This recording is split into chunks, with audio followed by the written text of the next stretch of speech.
देश के पहले विश्व स्तरीय रानी कमलापति रेलवे स्टेशन का आज उद्घाटन करेंगे पीएम मोदी। जनजातीय समुदाय को देंगे सौगात। 450 करोड़ रुपए की लागत से बना रेलवे स्टेशन। काशी में फिर से विराजमान होंगी मां अन्नपूर्णा। विश्वनाथ मंदिर में विधि विधान से मां अन्नपूर्णा मूर्ति की प्राण प्रतिष्ठा। सीएम योगी करेंगे फिर से मूर्ति की स्थापना। विधानसभा चुनाव से पहले पीएम मोदी ने पंजाब बीजेपी नेताओं ने की मुलाकात और गुरु नानक जयंती पर करतारपुर कॉरिडोर को दोबारा खोलने की रखी मांग। आंध्र प्रदेश के 3 दिवसीय दौरे पर गृह मंत्री अमित शाह। आपको बता दें कि वेंकटचलम में स्वर्ण भारत ट्रस्ट की 20वीं वर्षगांठ समारोह को किया संबोधित। तिरुमाला में की पूजा अर्चना। स्वर्ण भारत ट्रस्ट समारोह को संबोधित करते हुए अमित शाह ने की उपराष्ट्रपति वेंकैया नायडू की सराहना। कहा उपराष्ट्रपति के पद पर रहकर वेंकैया नायडू ने उदाहरण पेश किया। अमित शाह ने पद्म पुरस्कार का किया जिक्र। कहा पहले सिफारिश से मिलते थे पद्म पुरस्कार, मोदी सरकार ने जमीनी स्तर पर काम करने वाले लोगों को दिया ये सम्मान। देश के दुश्मनों को रक्षा मंत्री राजनाथ सिंह की चेतावनी। का भारत की 1 इंच जमीन पर भी डाली बुरी नजर तो भारत मुंहतोड़ जवाब देने में है पूरी तरह सक्षम। राजनाथ सिंह का बयान। भारत दुनिया के सबसे मजबूत देशों में से एक। बोले लोग किताबों में इतिहास पढ़ते हैं लेकिन हमारे जवानों ने 1971 के युद्ध में भाग लेकर इतिहास रचा दिया। विजय रथ यात्रा पर कुशीनगर पहुंचे सपा अध्यक्ष अखिलेश यादव। सीएम योगी पर किया सीधा वार। कहा यूपी में सिर्फ चल रहा ठोको राज, पता नहीं कौन कब किसको ठोक दे। अखिलेश यादव ने कासगंज थाने में हुई अल्ताफ की मौत का किया जिक्र। कहा कस्टोडियल डेथ में यूपी बना नंबर 1। सीएम योगी यूपी को नहीं दे सके बेहतर कानून व्यवस्था।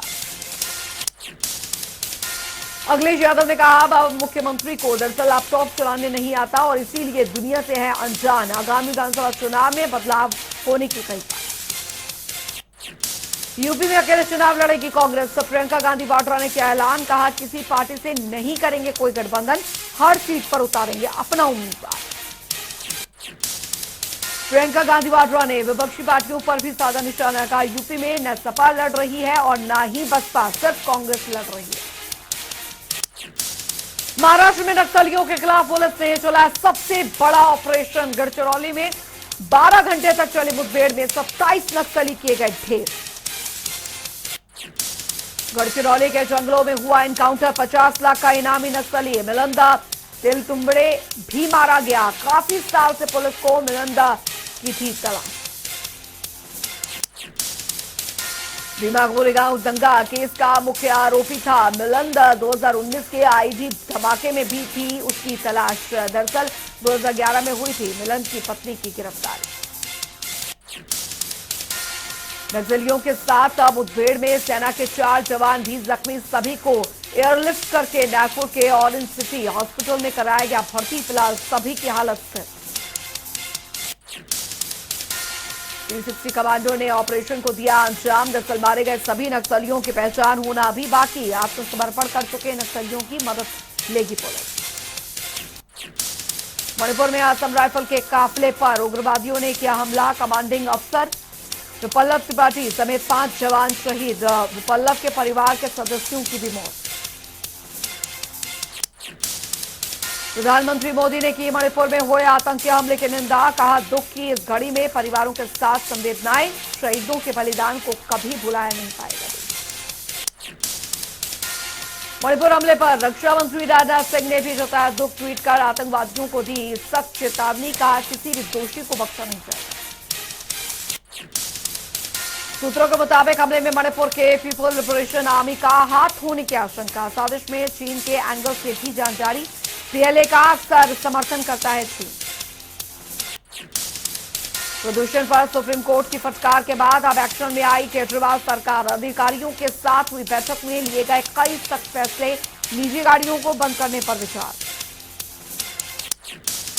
दिल्ली एनसीआर में बढ़ रहे प्रदूषण ने उड़ाई सरकार की नींद। सोमवार से 1 हफ्ते के लिए बंद रहेंगे स्कूल। घर से काम करेंगे सरकारी कर्मचारी। 17 नवंबर तक कंस्ट्रक्शन के काम पर भी रोक।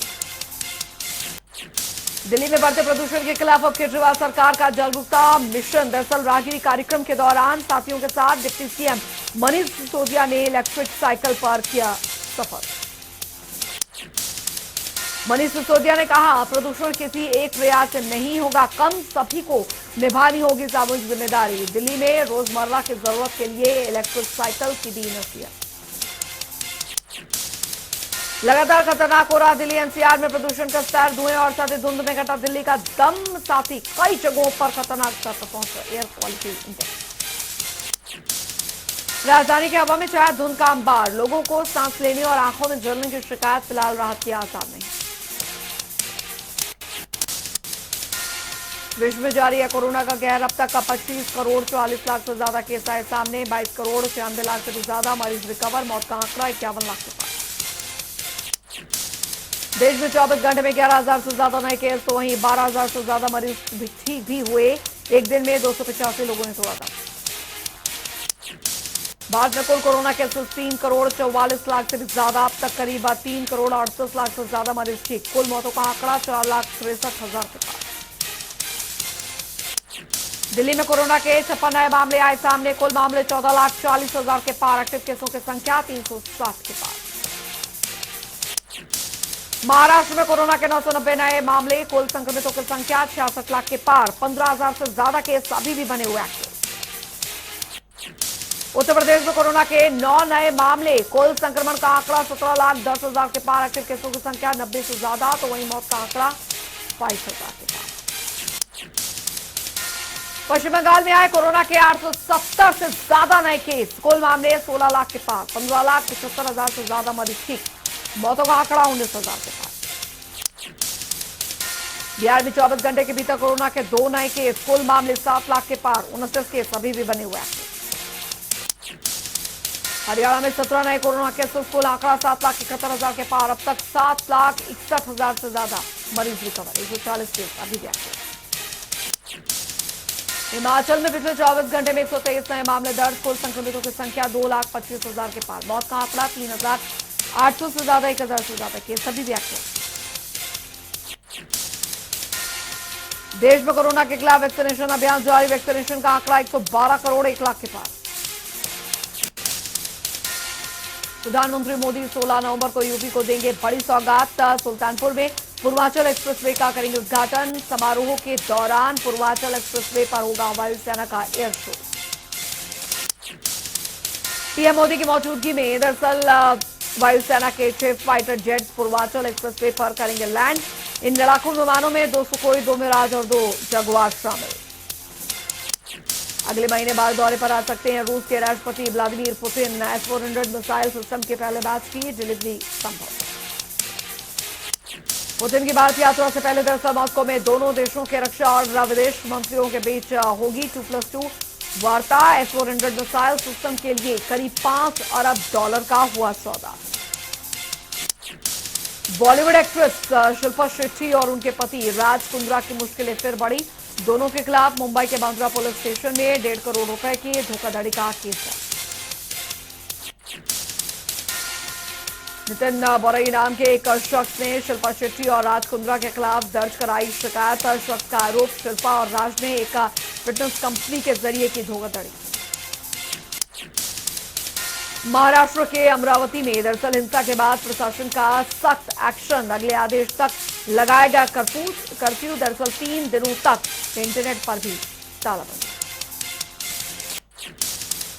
अमरावती में सिर्फ जरूरी सेवाओं को ही चालू रहने की इजाजत। दरअसल पुलिस के मुताबिक अब भी नाजुक बने हुए हालात, हालांकि इलाके में शांति कायम। नॉर्थ वेस्ट दिल्ली के लालबाग इलाके में घर के अंदर गैस सिलेंडर लीक होने से ब्लास्ट, आग लगने से 5 लोग झुलसे, तो वहीं 5 लोगों को हल्की चोटें।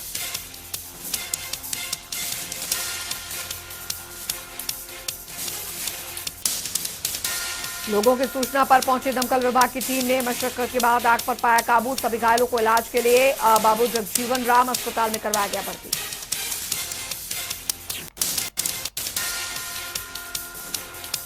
चंडीगढ़ में स्वामी धर्मदेव के जन्मोत्सव में सीएम मनोहर लाल ने की शिरकत, बोले समाज को समर्पित होता है संतों का जीवन। कार्यक्रम के दौरान सीएम ने गुनगुनाया गीत, मौके पर रखी कई मांगों को पूरा करने का दिया आश्वासन। उधर स्वामी धर्मदेव के कार्यक्रम में बोले सीएम मनोहर लाल, दरअसल ऐसे कार्यक्रम हमें हमारी संस्कृति और सभ्यता से जोड़ने का करते हैं काम। चंडीगढ़ में सीएम मनोहर लाल ने हरियाणा के खिलाड़ियों को दी बधाई। हरियाणा के 12 खिलाड़ियों और 4 प्रशिक्षकों को मिले खेल पुरस्कार। सीएम मनोहर लाल का बयान, बोले 64 में से 17 पुरस्कार हरियाणा के नाम। प्रदेश के खिलाड़ियों ने देश दुनिया में किया नाम रोशन। अगली बार मेडल्स की संख्या दोगुना करने का करे प्रयास। हरियाणा के खेल मंत्री संदीप सिंह का रोहतक में बड़ा बयान, बोले अवैध रूप से चल रहे कुश्ती अखाड़ों को बंद करेगी सरकार। सिर्फ मान्यता प्राप्त अखाड़ों को ही चलाने की होगी इजाजत। महिला खिलाड़ियों पर हो रहे हमले पर बोले खेल मंत्री, महिला खिलाड़ियों पर हमला चिंता का विषय। सुरक्षा के लिए अखाड़ों में लगाए जाएंगे सीसीटीवी कैमरे। खेल नीति को लेकर बोले संदीप सिंह का, हरियाणा की खेल नीति देश में सबसे बेहतर। खिलाड़ियों को नौकरी के साथ 20,000 महीने पेंशन देने पर सरकार कर रही विचार।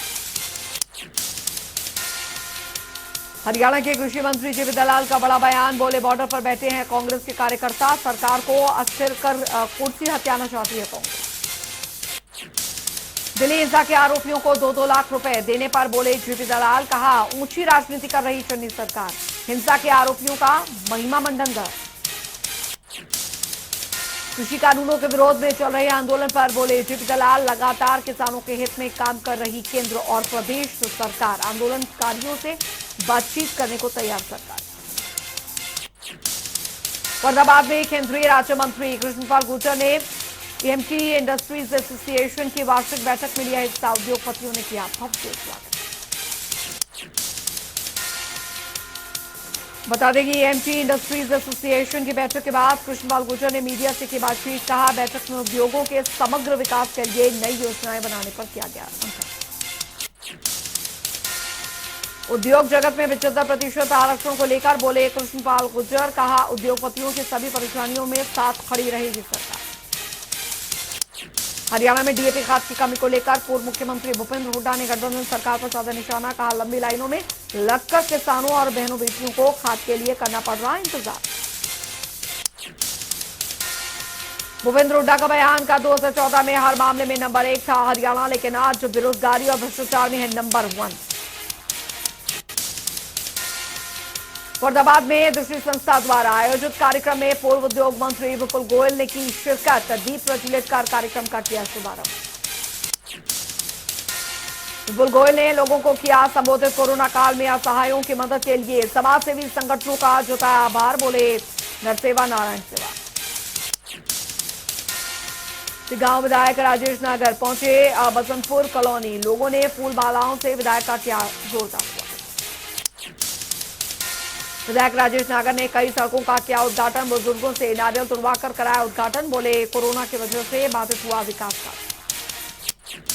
रुतला में सामूहिक विवाह कार्यक्रम का आयोजन। विधायक नैनपाल रावत ने की शिरकत। 16 विवाहित जोड़ों को दिया आशीर्वाद। गांव के बसंतपुर गांव में कार्यक्रम का आयोजन। विधायक राजेश नागर ने बतौर मुख्य अतिथि कार्यक्रम में की शिरकत। लोगों ने फूलमालाओं से किया जोरदार स्वागत। एनआईटी विधायक नीरज शर्मा ने मनाई स्वर्गीय पंडित शिवचरण लाल शर्मा की जयंती। सरकारी अस्पताल को 20 ऑक्सीजन सिलेंडर की भेंट।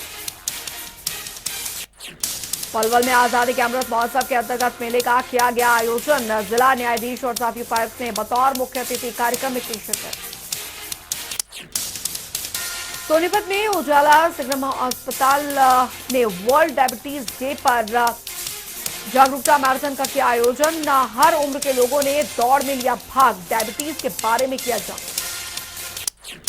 रोहतक के विकास भवन में कार्यक्रम का आयोजन। कला रत्न सम्मान मिलने वाले गजेंद्र फोगाट का लोक कलाकारों ने किया भव्य स्वागत। कहा फोगाट के कला परिषद का चार्ज संभालने के बाद लोक कलाकारों को मिली नई ऊर्जा।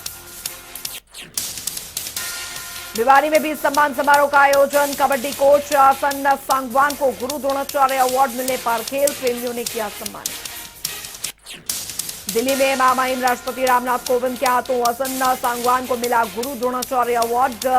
और साल 1998 से 2006 तक रहे इंडियन कबड्डी टीम के कोच। रेवाड़ी में जारी है डेंगू का कहर, जिले में 7 नए डेंगू के मरीजों की पुष्टि, मरीजों का कुल आंकड़ा पहुंचा 207 के पार। जिले में बढ़ते डेंगू और साथी मरीजों की संख्या के चलते नागरिक अस्पताल के सभी बेड हुए फुल, कोरोना वार्ड को बदलकर किया गया डेंगू वार्ड। नूंह में कोरोना वैक्सीनेशन को 100% सफल बनाने को लेकर स्वास्थ्य विभाग और आशा वर्करों ने की बैठक, लोगों को वैक्सीनेशन के लिए जागरूक करने की बनाई गई रणनीति।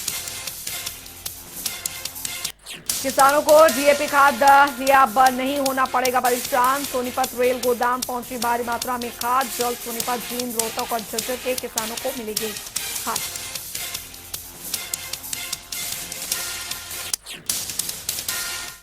चलिए वक्त तो चला एक छोटे से ब्रेक का, लेकिन जनता टीवी पर खबरों का सिलसिला लगातार जारी।